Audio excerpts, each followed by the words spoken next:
Nakapiansa na ang 21 anyos nga lalaki nga maoy gitumbok nga naka-hit and run patay sa 23 anyos nga negosyante nga si Kingston Cheng. Sa irantang detalye sa report ni Alan Domingo. Attorney. Naka-bulletproof vest o naka-Kevlar helmet nga migawas korte ang 21 anyos nga akusadong si Sean Andrew Pajarillo sa hit and run sa batan-ong negosyanteng si Kingston Ralph Cheng. Nagtaki ang pakini nga naglakaw. Hugot nga seguridad ang ipatuman sa kapulisan diin apil ang SWAT ang nagbantay sa akusado. Gikuhaan siya sa iyang habig apan wa kini mutingog. Sir, may issue kag statement, sir.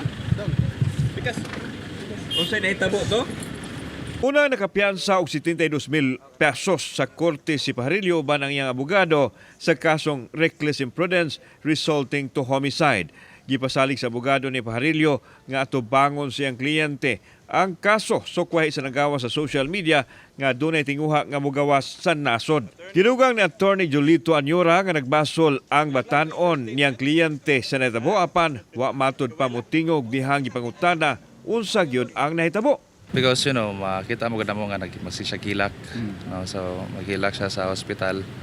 Although I would like to personally talk to him pero dili mo ko siya motingog.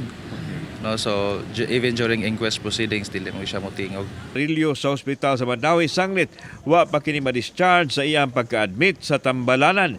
Din siya naka-hospital arrest human sa nahitabo. Sa higayon nga mahatagan na siya og clearance nga makagawas sa Tambalanan mouli kini sa ilang Pinoy-anan. We extend our deepest sympathies. No, kanang dili magyud lalim, especially makasulay magyud nga namamatian gyud ba. Samtang iklaro sa Cebu City Police Office nga ubos silang custody si Pajarillo samtang naka-hospital arrest kini. Busa ang mga police personnel lang ang otorisadong magbantay nini sa Tambalanan.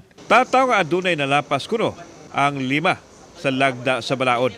Busa ginakop kadtong 5 ka mga individual nga nagpailang security escorts nga misuway sa pagsulod sa lawak sa akusado.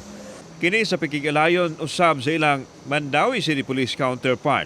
Based on violation of RA 11917, sir, engaging in the exercise of security profession without authority. Samtang giklaro sa Defense Council nga dili private security ang 5 ka mga dinakpan. Kauban si Clover Lumayag, ako si Alan Domingo. Balitang Bisdak.